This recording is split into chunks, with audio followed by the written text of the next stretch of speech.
بسم اللہ الرحمن الرحیم، السلام علیکم۔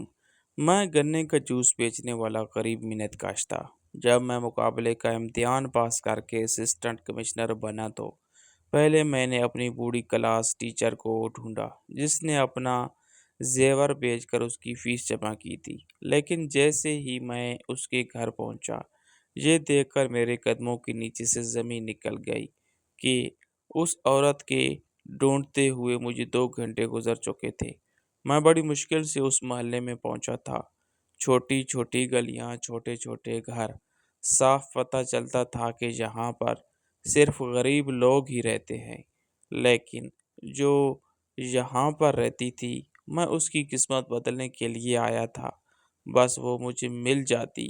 بڑی مشکل سے پوچھتے پوچھتے گھر تک پہنچا، لیکن ابھی گھر کے باہر ہی پہنچا تھا کہ اندر سے عجیب و غریب قسم کی آوازیں سنائی دی۔ تھوڑے اندازہ ہو رہا تھا کہ کیا ہو رہا ہے۔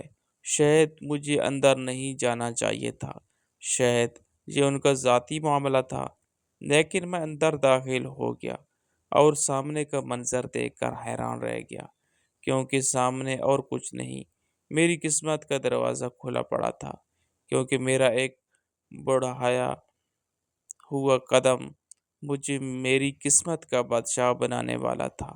یہ وہ ماحول تھا کہ اگر میں سے ہی فیصلہ کرتا تو میری دنیا اور آخرت دونوں سنور جاتی، اور میں نے ایک بہترین فیصلہ کیا۔ میں نے فیصلہ کیا کہ میں اس عورت سے، میرا نام محمد بلال ہے، میں ان گنت خوابوں کا امین تھا۔ غربت کی چھاؤں میں پلا، جوان ہوا، سڑک کے کنارے ایک ٹوٹے پھوٹے مکان میں رہتا تھا جس کی چھت بارش کے دنوں میں پانی سے لبریز ہو جاتی تھی۔ زمین، کچی دیواریں، پرانے دل میں چمکتے خواب۔ ہر روز صبح جب میں آنکھ کھولتا تھا، میری چھت پر لٹکتے بلب کی کمزور روشنی میں میرا دل ایک نئی امید سے بھر جاتا تھا۔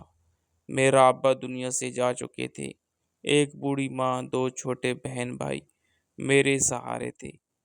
تعلیم کا شوق تھا، ذہانت میری پہچان تھی، مگر حالات نے مجھے اسکول سے ریڑھی تک لا پھینکا۔ چھٹی جماعت سے 10ویں تک میں ہمیشہ پوزیشن لیتا تھا۔ انگلش میری پسندیدہ سبجیکٹ تھی۔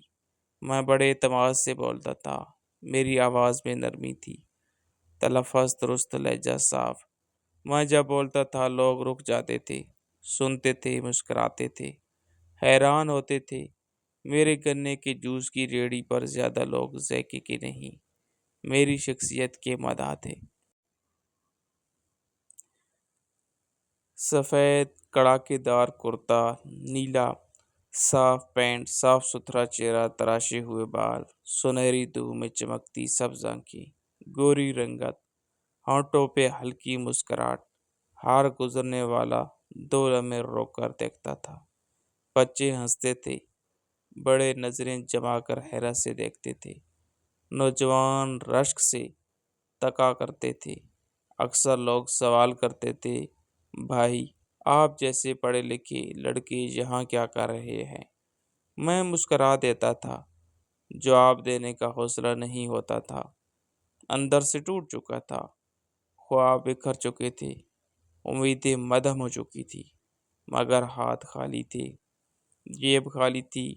چھوٹے بہن بھائی کی کتابیں، کاپیاں، ماں کی دوا، بجلی کا بل، سب میری ریڑھی سے جڑے تھے۔ میں نے ہار نہیں مانی، ہر روز نئے جذبے سے اٹھتا تھا، گنے خریدتا تھا، برف لاتا تھا، مشین چلاتا تھا، آواز لگاتا تھا، شام کو بچت گنتا تھا۔ دن گزرتے گئے مگر اندر کی آگ بڑھتی گئی۔ میں خود سے سوال کرتا تھا، کیا میں صرف گنے والا بن کے رہ جاؤں گا؟ کیا میرے خواب کبھی حقیقت بنیں گے؟ کیا میرا دماغ، میری صلاحیتیں، میرے الفاظ سب کلی کے دھوئیں میں ضائع ہو جائیں گے؟ کیا کوئی موقع میرے لیے بچا ہے؟ کیا میرے نصیب میں صرف دھوپ ہے، پسینہ ہے، تھکن ہے؟ ایک دن ایسے ہی جب دوپہر کا وقت تھا، دھوپ تیز تھی، میں مشین چلا رہا تھا، میری شرٹ پسینے سے بھیگ چکی تھی۔ سامنے ایک عورت کھڑی تھی، سفید دوپٹہ سر پر تھا، آنکھوں میں حیرت تھی، چہرے پر حیرانی کا رنگ تھا۔ میں نے نظر اٹھائی، پہچاننے کی کوشش کی۔ وہ میری اسکول کی ٹیچر زبیدہ تھی۔ میری آواز بند ہو گئی، دل کی دھڑکن تیز ہو گئی، ہاتھ رک گئے، لمحہ ٹھہر گیا۔ وہ کہنے لگی، بلال تم یہاں کیا کر رہے ہو؟ ہم نے تمہیں میٹرک کروایا تھا، ہم تو سمجھے تھے تم کسی بڑی پوسٹ پر ہوں گے، کسی آفس میں بیٹھ کے اور حکم دے رہے ہوں گے، اچھی ورزی میں ہوں گے، فائلوں کے ڈھیر میں مصروف ہوں گے، تم تو گنے بیچ رہے ہو۔ میں خاموش کھڑا تھا، آنکھیں جھکی ہوئی تھی، چہرے پر شرمندگی تھی، زبان ساتھ نہیں دے رہی تھی۔ وہ قریب آئی، مجھے غور سے دیکھا، کہنے لگی، تم تو ویسے ہی خوبصورت ہو جیسے اسکول کے دنوں میں تھے، تمہاری سبز آنکھیں اب بھی بولتی ہیں، تمہاری شکل میں معصومیت ہے، تمہاری مسکراہٹ میں چمک ہے۔ میں نے ہمت کی، ان کو سب سچ بتایا، غربت کا ذکر کیا، ابا کی موت کا بتایا، چھوٹے بہن بھائیوں کی ذمہ داری کا ذکر کیا، پڑھائی چھوڑنے کا دکھ بیان کیا۔ ان کے چہرے پر دکھ تھا، ان کی آنکھوں میں نمی تھی۔ وہ بولی، بلال تم تو میرے سب سے اچھے اسٹوڈنٹ تھے، یاد ہے میں تمہاری فیس خود دیا کرتی تھی کیونکہ تم ہر امتحان میں پہلا نمبر لاتے تھے۔ مجھے تم سے ہمیشہ امید تھی کہ تم بہت آگے جاؤ گے، تم قوم کا فخر بنو گے۔ تمہاری صلاحیتیں، تمہارے بولنے کا انداز، تمہاری سمجھ بوجھ سب کچھ غیر معمولی تھا، مگر یہ غربت ہے نا بیٹا، یہ بڑے بڑے خواب کھا جاتی ہے، یہ تم جیسے ہیرو کو بھی مٹی میں چھپا دیتی ہے۔ میں خاموش رہا، وہ بولتی رہی، کہنے لگی، میرا نمبر رکھ لو، میں کبھی کبھار تمہیں کال کر لیا کروں گی، شاید کسی دن کوئی راستہ بن جائے، شاید کوئی موقع نکل آئے۔ میں نے ان کا نمبر لکھ لیا، دل میں ایک امید سی جاگی، وہی زبیدہ ٹیچر جو کبھی ہمیں پیار سے پڑھایا کرتی تھی، جو ہر بچے سے محبت سے بات کرتی تھی، جو ہمیں صرف طالب علم نہیں اپنی اولاد سمجھتی تھی، اب بوڑھی ہو چکی تھی، آنکھوں کے گرد جھریاں تھی، آواز میں لرزش تھی، مگر دل وہی نرم مزاج، وہی خوشبو میں ان سے مل کر خوش ہوا۔ میرے دل میں برسوں پرانی یادیں تازہ ہو گئی، ان کا وہ کلاس روم میں بیٹھنا، ان کا بلیک بورڈ پر چاک سے لکھنا، ان کا ہماری تعریف کرنا، ان کی مسکراہٹ، ان کے ہاتھوں کی خوشبو، وہ سب کچھ واپس لوٹ آیا، جیسے وقت رک گیا ہو، جیسے میں پھر 10 سال کا بچہ بن گیا ہوں۔ ان کے ساتھ چند لمحے گزار کے دل ہلکا ہو گیا، جیسے برسوں کا بوجھ اتر گیا ہو۔ ان کی باتوں میں خلوص تھا، ان کی نظروں میں سچائی تھی، ان کی باتوں سے مجھے لگا کہ شاید میرا وقت پھر آ سکتا ہے، شاید قسمت ایک بار پھر میرے دروازے پر دستک دے گی، شاید پھر خواب دیکھ سکوں۔ ان کے الفاظ میرے اندر اترے، میں نے ان کی باتوں کو اپنے دل میں جگہ دی، ان کے الفاظ میرے لیے دعا کی طرح تھے۔ میں نے ان کو جاتے ہوئے دیکھا، دل چاہا کہ رک جائیں، باتیں کریں، پر وہ چلی گئیں۔ میں نے دوبارہ ریڑھی کی طرف دیکھا، گنے اٹھائے، مشین چلائی، مگر اب دل میں ایک نئی امید تھی، ایک نئی روشنی تھی، جیسے اندھیرے میں ایک شمع جل گئی، جیسے کوئی نئی صبح ہونے والی ہو، جیسے بادل چھٹنے والے ہوں، جیسے میری زندگی کا رخ بدلنے والا ہو۔ میں نے اس دن پہلی بار خود سے وعدہ کیا کہ میں یہی نہیں رکوں گا، کچھ کر کے دکھاؤں گا، میں اپنی ٹیچر کا مان رکھوں گا، میں اپنے خوابوں کو دفن نہیں ہونے دوں گا، میں اپنی بہن بھائیوں کو بہتر زندگی دوں گا، میں ماں کے چہرے پر خوشی لاؤں گا، میں گنے کا جوس بیچتا ہوا بھی اپنی عزت کا سودا نہیں کروں گا، میں خود کو بہتر بنانے کے ہر موقع سے فائدہ اٹھاؤں گا۔ اور اب مجھے یقین تھا کہ زبیدہ ٹیچر کا ملنا اتفاق نہیں، پیغام تھا، شاید قدرت نے میرے لیے کوئی نیا راستہ چنا ہے، شاید میرے وقت کا آغاز ہونے والا ہے۔ میرے دماغ میں زبیدہ ٹیچر کی یہ بات یوں پیوست ہو گئی، جیسے برسوں پرانا تیر کسی درخت میں گڑ جائے تو تم بڑے ذہین تھے، ہمیں امید تھی تم کچھ بڑا کرو گے۔ ان کے لہجے میں جو دکھ تھا وہ میرے اندر ایک طوفان سا برپا کر گیا۔ مجھے ایسا لگا جیسے میں نے ان کی امید توڑی، جیسے میں ان کی تبار پر پورا نہ اتر سکا، جیسے میرے اندر جو چنگاری تھی وہ بجھنے لگی تھی، جیسے خوابوں کا وہ روشن دائرہ جس میں نے خود کو ہمیشہ اعلیٰ مقام پر دیکھا تھا، دھند میں گم ہو چکا تھا۔ اسی دن میں نے خود سے وعدہ کیا کہ میں کچھ بن کے دکھاؤں گا، میں صرف ان کے لیے نہیں اپنے لیے بھی، کیونکہ اگر میں نے خود کو ثابت نہیں کیا تو میں ساری زندگی اسی ریڑھی کے ساتھ جڑا رہوں گا۔ میرے لیے یہ فیصلہ بہت مشکل تھا۔ گھر میں بھوک تھی، ماں کی ادھوری دوائیں تھیں، بہن بھائیوں کی اسکول کی فیسیں تھیں، روز کی ضرورتیں تھیں جن کا بوجھ صرف میرے کندھوں پر تھا۔ ایسے میں پڑھائی کو وقت دینا، خوابوں کو وقت دینا، ان کے لیے جگہ نکالنا ایسے ہی تھا جیسے پیاسے کو صحرا میں پانی تلاش کرنا۔ پھر بھی میں نے فیصلہ کیا کہ میں نے دن بھر گنے کا جوس بیچا۔ جب گاہک کم ہوتے میں کتابیں کھول لیتا، گرمی سے شرٹ بھیگ جاتی، دھوپ میں آنکھیں چمکنے لگتی، مگر میں لفظوں میں کھویا رہتا۔ کچھ گاہک حیرت سے دیکھتے، کچھ مذاق اڑاتے، کچھ کہتے یا تو پڑھائی کر لو یا دکانداری چلا لو، دونوں ایک ساتھ نہیں ہوتے۔ کچھ یوں سمجھتے جیسے میں کوئی تماشا ہوں، ان کو کیا خبر میرے دل میں کیا ارادہ ہے، میری نگاہ میں کیا منزل ہے۔ مجھے بھی یہی یاد ہے کہ کئی بار ایسا ہوتا کہ کوئی گاہک کھڑا ہوتا اور میں کتاب میں ایسا ڈوبا ہوتا کہ اس کی موجودگی کا پتہ ہی نہیں چلتا۔ کچھ ناراض ہو کر چلے جاتے مگر مجھے پرواہ نہیں ہوتی، کیونکہ میری نظر اس وقت ایک بڑی دنیا پہ تھی، ایک روشن مستقبل پہ تھی۔ میں نے مقابلے میں امتحان کی تیاری کا فیصلہ کیا۔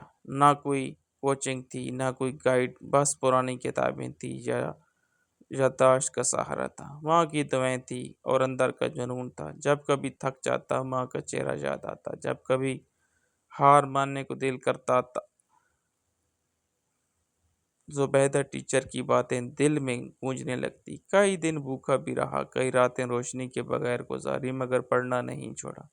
پھر وہ دن آیا جب میں نے امتحان دیا، پورا دل لگا کے، جیسے سب کچھ اسی پر ہی لگا ہو۔ پھر انتظار شروع ہوا، دل بے چین رہنے لگا، ہر لمحہ خیال آتا اگر فیل ہو گیا تو کیا ہوگا، ماں کو کیا جواب دوں گا، بہن بھائیوں کو کیا جواب دوں گا، کیا سوچیں گے، ریڑھی پہ دوبارہ جانا پڑے گا یا پھر کوئی چھوٹا موٹا کام ڈھونڈنا پڑے گا۔ انہی سوچوں میں دن گزرتے گئے۔ پھر جب نتیجہ آیا اور میں نے دیکھا کہ میں ٹاپ 15 میں ہوں، میری اسسٹنٹ کمشنر کی پوسٹ لگ گئی، تو وہ لمحہ میرے لیے قیامت کا دن نہیں، خوشیوں کا دن تھا۔ جیسے آسمان سے روشنی اتری ہو، جیسے بادلوں کے پیچھے سے سورج جھانکنے لگا ہو، جیسے برسوں کی محنت ایک پل میں رنگ لے آئی ہو۔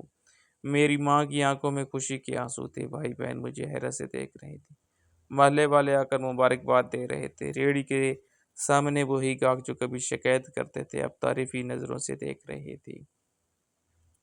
میری کہانی نہ صرف شہر میں بلکہ میڈیا تک بھی پہنچی۔ گنے کا جوس بیچنے والا اسسٹنٹ کمشنر بن گیا، یہ سرخی ہر طرف گونجنے لگی۔ میرے انٹرویوز ہوئے، میری تصویریں چھپی، میرا ذکر اخبارات اور ٹی وی پر آیا، لوگ تعریفیں کرنے لگے، دعائیں دینے لگے، جو کبھی کہتے تھے کہ تم کچھ نہیں کر سکتے اب وہی مجھ پر اپنا فخر کہنے لگے۔ مجھے نہ صرف نوکری ملی بلکہ گھر بھی ملا، سرکاری گاڑی بھی ملی، عزت بھی ملی، سکون بھی ملا۔ وہی چہرہ جو پہلے دھوپ میں پسینے سے تر ہوتا تھا اب ایئر کنڈیشن کمرے میں فیلوں کے بیچ بیٹھا فیصلے کرتا تھا، جو کبھی دوسروں کے رحم و کرم پر تھا اب خود لوگوں کی مدد کر رہا تھا۔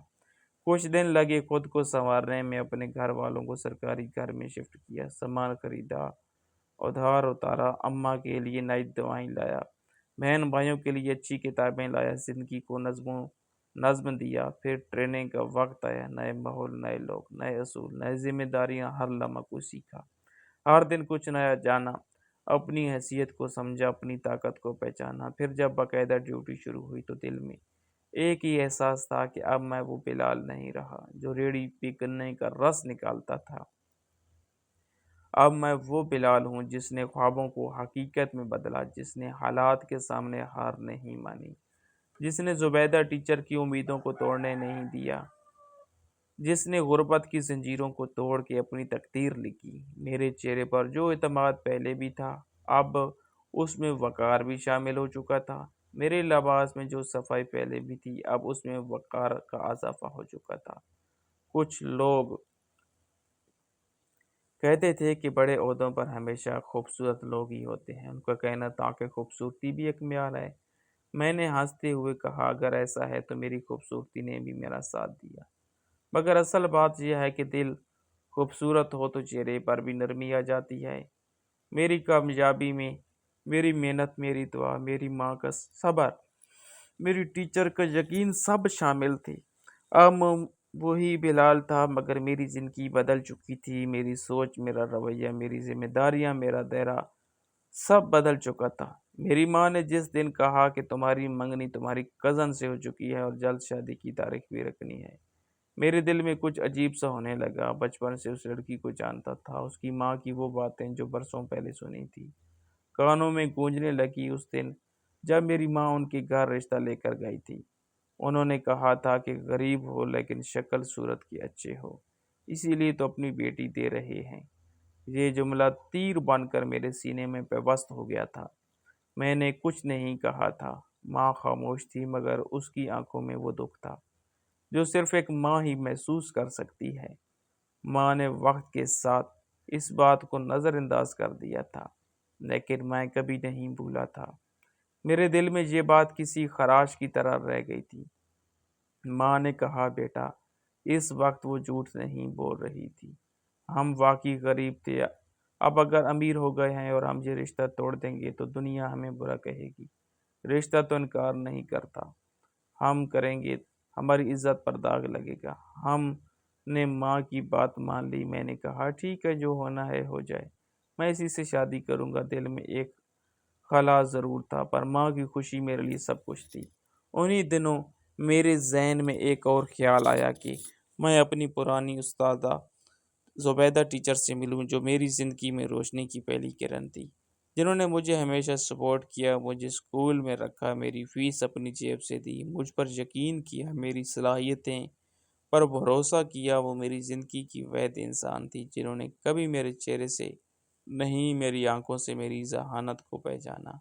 اب میں اسسٹنٹ کمشنر بن چکا تھا، میرے پاس سب کچھ تھا، سرکاری گاڑی تھی، اختیار تھا، عزت تھی، مقام تھا۔ وقت تھا کہ میں ان کے پاس جا کر شکریہ ادا کروں، ان کو بتاؤں کہ آپ کی دعائیں رنگ لے آئی ہیں، آپ کی امیدوں نے مجھے ہارنے نہیں دیا، آپ کا اعتبار میرے لیے طاقت بن گیا۔ ان سے ملنے کے لیے میں نے خاص تیاری کی، ان کے لیے تحفے خریدے، ان کے لیے پھول لائے، ان کے لیے وہ سب کچھ لائے جو میں لا سکتا تھا۔ میں نے ان کا نمبر نکلوایا، ان کے پتے کا پتہ لگایا۔ ظاہر ہے میرے لیے یہ سب کچھ مشکل نہیں تھا۔ میں نے فیصلہ کیا کہ خود جا کر ملوں گا اور خود جا کر بتاؤں گا کہ جس بلال پر انہوں نے اعتماد کیا تھا وہ اب کسی مقام پر پہنچ چکا ہے۔ اب وہ بلال سرکاری وردی میں ان کے سامنے کھڑا ہوگا، جو کبھی ان کے پیسوں سے پڑھا کرتا تھا۔ ان کے احسان کا بدلہ تو نہیں دے سکتا، پر شکریہ تو ادا کر سکتا تھا۔ گاڑی نکلوائی، پتے پر روانہ ہوا۔ راستے میں دل کی دھڑکن تیز تھی، آنکھوں میں جذبات کا طوفان تھا، دل میں عجیب سا ولولہ تھا کہ جب وہ مجھے دیکھیں گی تو کیا ہوگا، وہ کیا کہیں گی، ان کا رد عمل کیا ہوگا۔ میں بار بار ذہن میں یہ منظر لاتا کہ دروازہ کھلتا، میں اندر داخل ہوتا ہوں، وہ مجھے دیکھ کر حیران ہو جاتی ہے، خوش ہو جاتی ہے، دعائیں دیتی ہے، آنکھوں میں آنسو آ جاتے ہیں۔ میں ان کے سامنے بیٹھتا ہوں، ان کی خیریت پوچھتا ہوں، ان کا حال جانتا ہوں، ان سے ان کی زندگی کی مشکلات سنتا ہوں، ان سے اپنی کامیابی کا راز بانٹتا ہوں۔ راستہ لمبا تھا، سوچیں گہری تھی، خیالات مسلسل آ رہے تھے، دل کو سکون نہیں تھا، جیسے کوئی بے چینی ہو، کوئی انجانی کشش ہو۔ گاڑی جب اس محلے میں داخل ہوئی تو منظر بدلنے لگا۔ یہ جگہ بہت پرانی سی لگ رہی تھی، چھوٹے چھوٹے گھر، کمزور دیواریں، تنگ گلیاں، گرد آلود راستے، چھوٹے چھوٹے بچے ننگے پاؤں دوڑتے ہوئے، کچھ عورتیں پانی بھرنے کے لیے لائن میں لگی ہوں، کچھ بزرگ درخت کے سائے میں بیٹھے ہوں۔ منظر دل کو چھو رہا تھا۔ میری سرکاری گاڑی ان سڑکوں پر ٹھیک سے نہیں چل پا رہی تھی، کہیں نالیوں کا پانی، کہیں پتھروں کی رکاوٹ، کہیں موڑ اتنے تنگ کہ گاڑی مڑ ہی نہ سکی۔ میں نے ڈرائیور سے کہا کہ بس یہیں رک، میں پیدل جاتا ہوں۔ ہاتھ میں پھولوں کا گلدستہ تھا، دوسرے ہاتھ میں تحفے کا بیگ تھا، وردی میں تھا، شان سے چل رہا تھا۔ لوگ مجھے حیرت سے دیکھ رہے تھے۔ کچھ دروازے کھول گئے، کچھ کھڑکیاں ہلنے لگی، کچھ بچے رک گئے، کچھ بوڑھے اٹھ گئے۔ میں آگے بڑھتا گیا، ہر گلی، ہر موڑ، ہر قدم مجھے ماضی کی طرح لے جا رہا تھا، جیسے ہر اینٹ، ہر دیوار مجھے دیکھ کر میرا نام لے رہی ہو۔ وہ دن یاد آ رہے تھے جب میں بھی ان بچوں کی طرح ننگے پاؤں اپنی انہی گلیوں میں بھاگتا تھا۔ وہ لمحے یاد آ رہے تھے جب میں ایک پیسے کے لیے تڑپتا تھا۔ ہر قدم کے ساتھ دل کی دھڑکن تیز ہو جا رہی تھی، پسینے کی قطرے ماتھے پر آنے لگے۔ گلیوں میں کچھ لوگ پہچاننے کی کوشش کر رہے تھے، کچھ نے پہچان لیا تھا، کچھ بڑے بڑبڑانے لگے، تو میں اس سب سے بے خبر اپنے مقصد کی طرف بڑھتا گیا۔ دل میں صرف ایک ہی خیال تھا کہ ٹیچر سے ملنا ہے، ان سے نظریں ملانی ہیں، ان کو بتانا ہے کہ وہ جیت گئی، ان کی سوچ جیت گئی، ان کا ایمان جیت گیا، ان کی دعا جیت گئی۔ میں ان کے دروازے کے قریب پہنچا، کچھ لمحے رک گیا، دل عجیب سے خوف میں ڈوبا ہوا۔ کچھ لمحوں کے لیے آنکھیں بند کی، جیسے دعا مانگی ہو، جیسے اندر کے طوفان کو روکنے کی کوشش کی ہو۔ پھر قدم بڑھایا، دروازہ ابھی بند تھا، مگر اندر سے کچھ آوازیں آ رہی تھی، جیسے کسی بات پر جھگڑا ہو رہا ہو، جیسے کسی عورت کی چیخ سنائی دی، جیسے کسی چیز گرنے کی آواز آئی۔ میں ہچکچانے لگا، قدم رکنے لگے، دماغ میں سوالات گونجنے لگے کہ کیا ابھی جانا مناسب ہے؟ کیا وہی وقت ہے؟ کیا میں صحیح کر رہا ہوں یا مجھے کچھ دیر رکنا چاہیے؟ میں دروازے کے باہر کھڑا رہا، اندر کی آوازیں بڑھتی گئی، دل میں عجیب سی بے قراری پیدا ہو گئی۔ تھوڑی دیر کے بعد سوچا کہ واپس چلا جاتا ہوں، لیکن اس کے بعد ایسی آواز آئی کہ میرا جیسا مرد تو بالکل بھی پلٹ کے نہیں جا سکتا تھا۔ میری ٹیچر کا نام لے کر کسی نے ان کو گالی دی تھی۔ میں فوراً دروازے کی طرف بڑھا، میں نے اپنے گارڈز کو بھی اشارہ کیا کہ انہوں نے اپنی پوزیشن سنبھالی۔ میں نے دروازے کو لات مار کے توڑا تو سامنے کا منظر دیکھ کے حیران رہ گیا، اور انہوں نے ایک جوان لڑکی کو گلے لگا رکھا تھا۔ وہاں پہ 2-4 آدمی کھڑے تھے۔ جب انہوں نے دیکھا کہ کوئی آدمی اندر گھس آیا تو وہ آگے بڑھے، لیکن میرے گارڈز کو دیکھ کے جاگ کی طرح بیٹھ گئے۔ کہنے لگے کہ کون ہو تم؟ میری گارڈز نے بتایا کہ یہ اسسٹنٹ کمشنر ہیں اس علاقے کے۔ وہ لوگ ہاتھ جوڑ کے سائڈ پہ کھڑے ہو گئے، کہنے لگے کہ سر آپ ہمارے گھر کیا ہوا؟ میں نے کہا کہ پہلے تم بتاؤ کہ اس عورت کے ساتھ کیا کر رہے ہو، یہ کیوں یہاں ڈری سیمی بیٹھی ہے؟ ٹیچر دیکھ کر واقعی حیران رہ گئی تھی کہ میں ہوں۔ میں نے ان کو اٹھایا اور اس لڑکی کو دیکھا جو ان کی آغوش میں بالکل سمٹی ہوئی تھی۔ انتہائی خوبصورت لڑکی تھی، لیکن پتہ نہیں کون تھی۔ ٹیچر نے کہا کہ میں ان کے سامنے کچھ نہیں بول سکتی، بڑے خطرناک لوگ ہیں۔ میں نے کہا کہ یہ خطرناک ہیں، ان کی ایسی کی تیسی، بتائیں کہ کیا بات ہے؟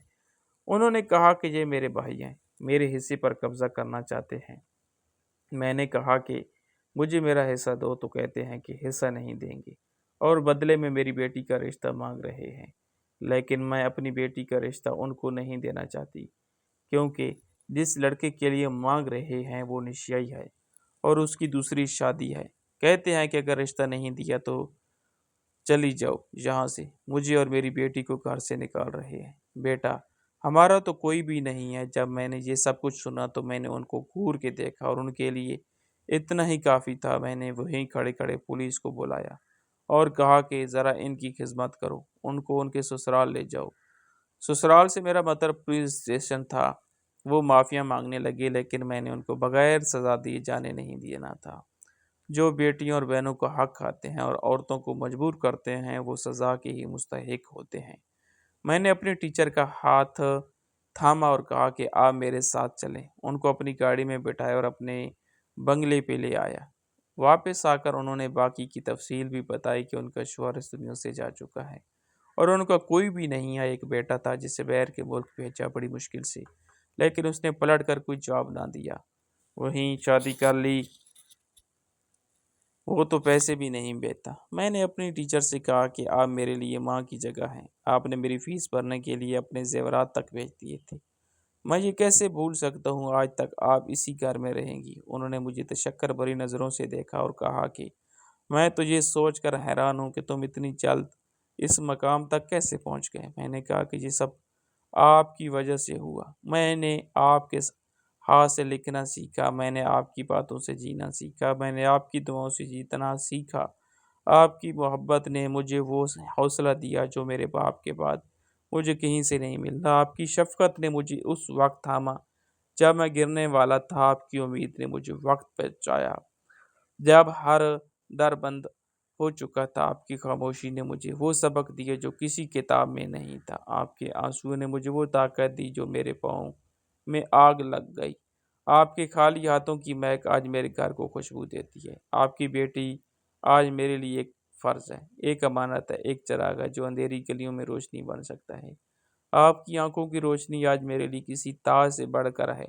میں نے آپ کے کمرے کے لیے خاص بندوبست کیا۔ میں نے اس کمرے میں وہ تصویر لگوائی جو آپ نے پہلی بار نقل کرتے ہوئے کھینچی تھی۔ میں نے اس لائبریری میں وہ کتاب رکھی جو آپ نے مجھے انعام میں دی تھی۔ میں نے اس بیڈ پہ وہ تکیہ رکھا جس پہ آپ نے کبھی میرے زخموں پہ ہاتھ رکھا تھا۔ آپ نے جب پہلی بار میرے بالوں میں انگلیاں پھیری تھی، میں نے وہ احساس آج تک محفوظ رکھا ہوا ہے۔ آج وہ احساس لوٹ آیا، آج وہ بیٹا لوٹ آیا جسے آپ نے شہر کی دھوپ میں بھیگنے سے بچایا، جسے آپ نے ننگے پیروں اسکول بھیجا تھا، جسے آپ نے دوپہر میں اپنے ہاتھوں سے کھانا کھلایا تھا، جسے آپ نے ایک امید کہا تھا، جس کے لیے آپ نے اپنے خواب بیچے تھے، جس کے لیے آپ نے اپنے رشتہ داروں کی باتیں سنی تھی۔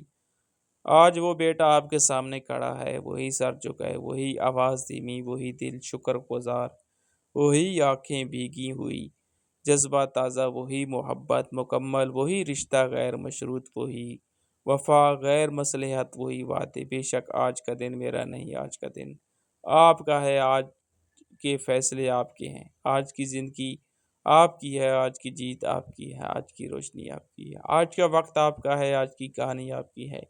ٹیچر کو میرے ساتھ رہتے ہوئے 1 مہینہ ہو چکا تھا۔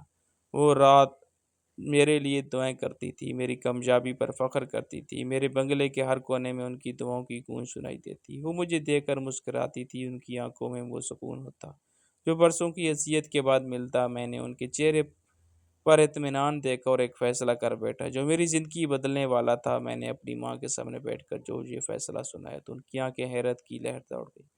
وہ میری طرف دیکھتی رہ گئی۔ میں نے کہا کہ ماں، میں اپنی کزن سے منگنی توڑنا چاہتا ہوں اور ٹیچر کی بیٹی سے نکاح کرنا چاہتا ہوں۔ میری ماں نے جیسے ہی یہ سنا تو ان کے چہرے کا رنگ بدل گیا۔ انہوں نے فوراً کہا کہ کیا ہو گیا ہے؟ تمہیں کیا یہ تمہارا فیصلہ ہے یا کسی کے کہنے پر کر رہے ہو؟ میں نے کہا کہ یہ میرا فیصلہ ہے اور میں یہ فیصلہ بدلنے والا نہیں ہوں۔ میری ماں نے تھوڑے توقف کے بعد کہا کہ بیٹا، تمہاری مرضی، اگر تم سمجھتے ہو کہ یہ فیصلہ تمہاری خوشی کا باعث بنے گا تو پھر مجھے کوئی اعتراض نہیں۔ میں نے شکر ادا کیا کہ میری ماں نے میرے فیصلے کو قبول کیا۔ اس کے بعد میں نے اپنی ٹیچر کے پاس جا کر وہ بات کی جس نے ان کی آنکھوں میں آنسو بھر دیے۔ میں نے کہا کہ آپ نے ساری زندگی دوسروں کے لیے جیا، اب آپ کی بیٹی کے لیے کچھ کرنا چاہتا ہوں، میں اس سے نکاح کرنا چاہتا ہوں۔ ٹیچر نے میری طرف دیکھا جیسے کسی خواب میں ہوں، ان کے ہونٹ کپ کپا رہے تھے، آواز بھیگ چکی تھی۔ وہ بولی کہ بیٹا، تمہیں کیا ہو گیا ہے؟ تم ایک بڑی پوسٹ پر ہو، تمہاری شادی کسی بھی بڑی فیملی میں ہو سکتی ہے، تم میری بیٹی سے کیوں نکاح کرنا چاہتے ہو؟ میں نے کہا کہ آپ کے احسانات کا بدلہ میں کبھی نہیں چکا سکتا، لیکن آپ کی بیٹی کے لیے اچھا شوہر بن کر میں شاید کچھ تو کر سکوں۔ وہ بولی کہ بیٹا، تم نے میری آخری فکر بھی ختم کر دی، تم نے میری بیٹی کو باپ کا سہارا دے دیا، تم نے اس کے نصیب میں وہ روشنی ڈال دی جو شاید قسمت کو بھی منظور نہ تھی۔ انہوں نے بیٹی کو بلایا اور کہا کہ بیٹا، تم سے ایک بات کرنی ہے، یہ لڑکا تم سے نکاح کرنا چاہتا ہے۔ بیٹی نے نظریں جھکائی، شرم سے چہرہ سرخ ہو گیا، لیکن اس نے آہستہ سے ہاں کر دی اور وہ وہاں سے وہاں میرے دل کو چین دے گئی۔ میں نے کہا کہ نکاح گھر میں ہوگا، سادگی سے ہوگا، گواہ میرے دوست ہوں گے، میرے مولوی صاحب کو بلائیں گے، جیسا ہی گھر میں ہوگا۔ میری زندگی سب سے اہم تقریب میرے ہی گھر کی دیواروں کے درمیان ہوگی۔ جب نکاح ہوا تو میری آنکھوں کے سامنے وہ سب مناظر گھوم گئے، جب میں گنے کا رس بیچتا، جب میرے کپڑوں میں مٹی ہوتی، جب جوتے پھٹے ہوتے، جب لوگوں کی نظر حقارت سے گرتی تھی، جب رشتے دینے سے انکار کیے جاتا تھا، جب غربت ہر دروازے سے دھتکار دیتی تھی، اور آج اسی لڑکے کا نکاح ہو رہا تھا۔ اس وقت کسی کے قابل نہیں سمجھا جاتا تھا۔